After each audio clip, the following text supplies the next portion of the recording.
Hey Mr. Wellman, this is Jonas here. I'm reporting back on the motion analysis of falling cones to extra credit.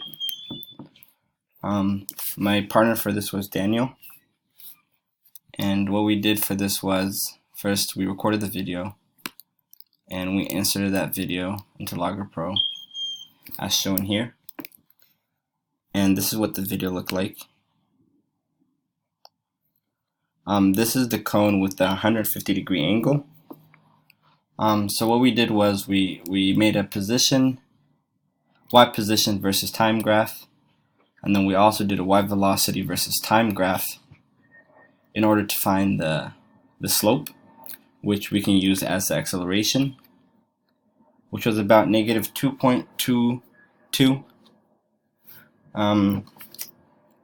This had a faster acceleration than the 90-degree cone. The reason for that is because the 90-degree cone had a greater drag coefficient, which we will turn in paper with all the calculations that show the drag coefficient, also the free body diagram of the Newton number 2 in the y direction.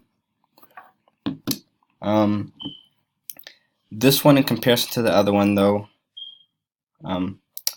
fell a lot faster to the ground than the 90-degree cone. And that is about it.